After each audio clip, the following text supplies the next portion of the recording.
পেছনে রয়েছে সেই পুজো মণ্ডপ। তো চলুন আজকে আমি ঘুরে দেখাবো সেটাই যে কতটা কাজ এগিয়েছে ইতিমধ্যে। সামনেটা করে কিন্তু একটা ওয়াটারফল থাকবে।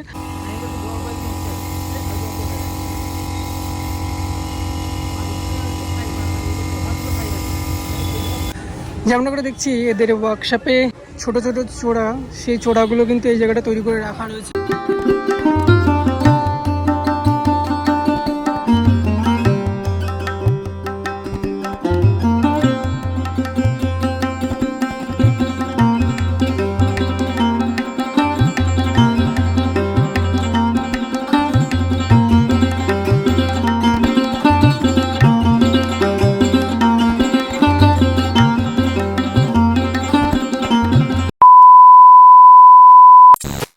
কল্যাণী স্টেশন থেকে বেরিয়ে আসলে এখানটায় প্রচুর টোটো পেয়ে যাবেন, যার ভাড়া নেবে মাথা পিছু 20 টাকা।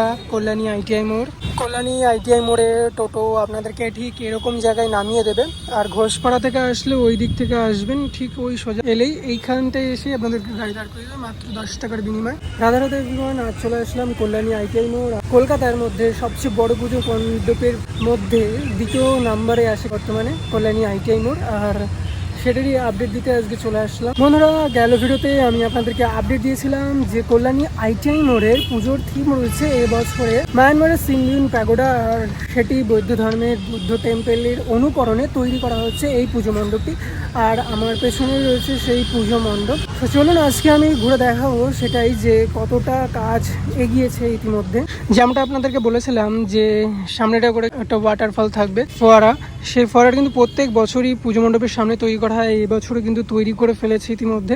দেখতে পাচ্ছেন অনেকটাই কাজ কিন্তু এগিয়ে গেছে, যেহেতু এবছরে পুজো কিন্তু আগত আর মাত্র হাতে গোনা 3টে সপ্তাহ। তারপরেই কিন্তু 21শে সেপ্টেম্বর মহালয়, সেই মহালয়ের দিনই কিন্তু উদ্বোধন হতে চলেছে এই পুজো মণ্ডপ। যার কারণে কিন্তু এবছরের পুজো মণ্ডপের প্রস্তুতি পর্ব অনেকটা আগে থেকে শুরু হয়ে গেছে। দেখতে পাচ্ছেন ইতিমধ্যে বাঁশের ব্যারিকেডটা এই দিকটা করে ফেলেছে, লাইনগুলোও করে রেখেছে। ওই দিকটা করে কিন্তু ভিআইপি লাইন যেটা থেকে থাকে প্রত্যেক বছর। আর দেখতে পাচ্ছেন পুজো মণ্ডপটা কিন্তু বেশ সুন্দরভাবে সেজে উঠেছে। তাদের সেই ফাইবারের কাজ দিয়ে সাজিয়ে তুলেছে পুজো মণ্ডপটা। আর এই পুজো মণ্ডপের যেমনটা বলা হয়েছিল যে হোয়াইট কালার থাকবে, ইভেন আলোকসজ্জা থাকবে প্রচুর পরিমাণে। আর আমি এখন দেখতে পাচ্ছি ভেতরে রঙের কাজ করা হচ্ছে। আমি পুজো মণ্ডপের মধ্যে যাব আর গিয়ে দেখবো যে ওদের ভেতরে কাজ কতটা কমপ্লিট হয়েছে।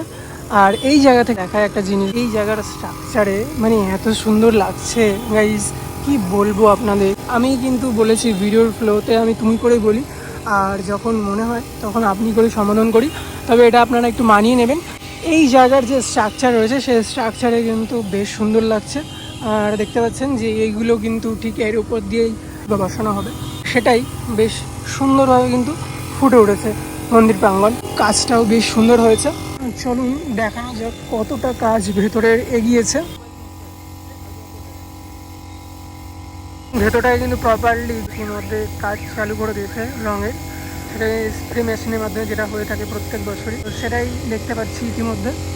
এই যুদ্ধকালীন তৎপরতায় আইটিআই মোড় কিন্তু সবার আগে এগিয়ে রয়েছে, কারণ এদের কাজটাও অনেক আগে থেকে আর প্রত্যেক বছর নিত্য নতুন চমক দিয়ে থাকে মানুষের কাছে। সেই চমকই কিন্তু আমাদের মন ভরে যায়। পুজো মণ্ডপের সিলিংটাকেও হোয়াইট কালার দিয়ে সাজিয়ে তোলা হচ্ছে।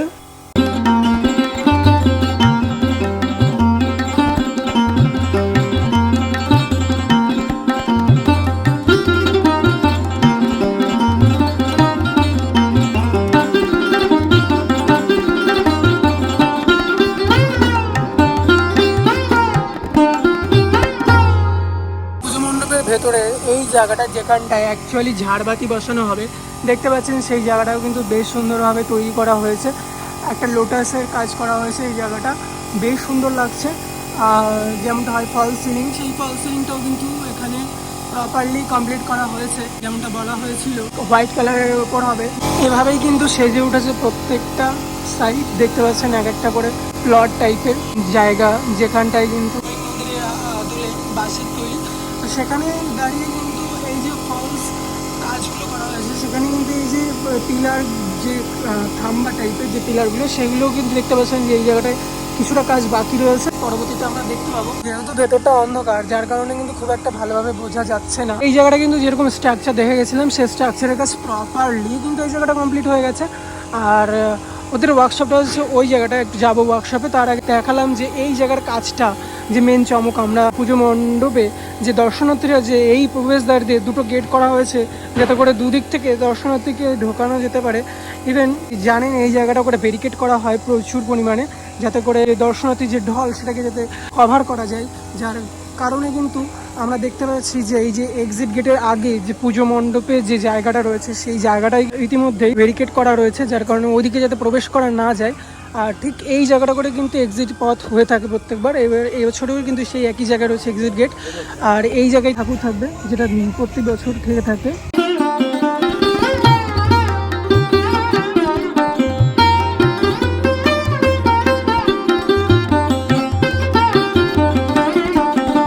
পুজো মণ্ডপটিকে বৃষ্টির সময় যাতে কোনো রকম অসুবিধা না হয়, যার কারণে এখানেও প্রায় 1 হাঁটুর কাছাকাছি উঁচু করা হয়েছে, হাফ হাঁটু, মানুষের অসুবিধা না হয় বর্ষায়। ফ্লোরটা সম্পূর্ণ দেখতে পাচ্ছেন বিছানো রয়েছে লাই দিয়ে, যে কাজটা ইতিমধ্যে কিন্তু অনেকটাই এগিয়ে গেছে পুজো মণ্ডপে। যেমন করে দেখছি এদের ওয়ার্কশপে এই জায়গাটায় ছোট ছোট সেই চোড়াগুলো কিন্তু এই জায়গাটা তৈরি করে রাখা রয়েছে। এবং আরও বেশ কিছু এখানে কাঠাম রয়েছে দেখতে পাচ্ছি, যে স্ট্রাকচারগুলো কিন্তু এখনও তৈরি কাজ চলছে, কিছুটা যতটা বাকি রয়েছে। আর দেখবো ওই দিকটাই কি ডিজাইনের কাজ রয়েছে। মন্দির প্রাঙ্গণের প্রবেশ মুখে ওয়েলকাম করবার জন্য বেশ কিছু ফাইবারের কাজ করা রাখা রয়েছে এখানে, মানে মূর্তি টাইপের তৈরি করা হয়েছে, যেগুলো কিন্তু পুজো মণ্ডপের সাজসজ্জার কাজে ব্যবহার করা হবে। এই যে স্ট্রাকচারগুলো দেখতে পাচ্ছি, যেগুলো দিয়ে সিলিং সাজানো হয়েছে, সেই সিলিংয়ের বেশিরভাগটাই কিন্তু এরকমভাবে এখানে কাজ হয়েছে। আরও কাজ কিছু বাকি রয়েছে, টাইপ অফ ফ্রেম যেগুলো দিয়ে আর কি পুরো মন্দির প্রাঙ্গণটাকে সাজানো হবে, যেগুলো দিয়ে যে স্ট্রাকচার, সেই স্ট্রাকচারগুলো কিন্তু এখানে সেই ফ্রেমগুলো তৈরি করে রাখা রয়েছে। এখানেও রয়েছে প্রচুর।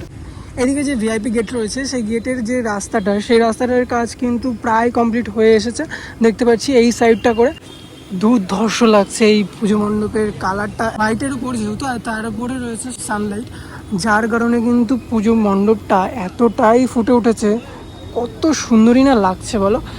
আর এই যেমনটা বলছিলাম, বাইরের যে স্ট্রাকচারগুলো ওখানে এখনও রয়েছে, যেটা ভেতর গিয়ে দেখাচ্ছিলাম। আর এই জায়গাটা করেই কিন্তু এগুলো দিয়ে রাউন্ডে সাজানো হবে, যে কাজটা আমরা দেখতে পাচ্ছি ইতিমধ্যেই। অতটা মানে 10,000-এরও বেশি এখানে বাঁশের ব্যবহার করা হয়েছে, আর যার হাইট 150 ফুট থেকে 160 ফুট। ভাবা যায় বাঁশ দিয়ে তৈরি করা হয় প্রতি বছর আমাদের পুজো মণ্ডপগুলো, আর তাও কিনা বাইরের বিভিন্ন সুন্দর সুন্দর পুজো মণ্ডপগুলোকে এখানে বাঁশ দিয়ে তৈরি করা হয় তার আদলে। কত সুন্দরই না লাগছে। 12 মাসে 13 পার্বণ, আর তার মধ্যে শ্রেষ্ঠ উৎসব দুর্গা উৎসব।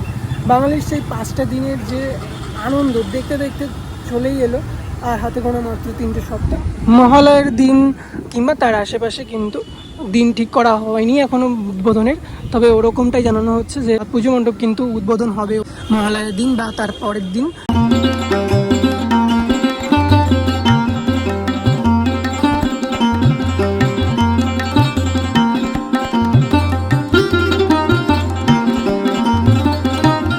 বন্ধুরা, এই ছিল আজকের ভিডিওটা। যদি আপনাদের ভালো লেগে থাকে তাহলে অবশ্যই লাইক, শেয়ার, কমেন্ট আর সাবস্ক্রাইব করবেন। আর হ্যাঁ, এটা কিন্তু আমার নতুন চ্যানেল, আগের চ্যানেলে আমি ভিডিও বানাই না। অনেকের মুখে শুনলাম যে পুরোনো চ্যানেল ধরেই ভিডিও দেখছেন কি অথচ সাবস্ক্রাইব করছেন না। প্লিজ, এটা আমার নতুন চ্যানেল, আর সাবস্ক্রাইবটা করুন। এত সুন্দর সুন্দর পুজো মণ্ডপের আপডেট, আর সেই সাথে বিভিন্ন জায়গায় ঘুরতে যাওয়ার ইনফরমেশান সবটাই আমাদের চ্যানেলে দেখতে পারবেন, বেশ ভালো লাগবে। দেখা হচ্ছে নেক্সট কোনো ভিডিওতে, ততক্ষণ আপনারা সুস্থ থাকবেন, ভালো থাকবেন। রাধে রাধে।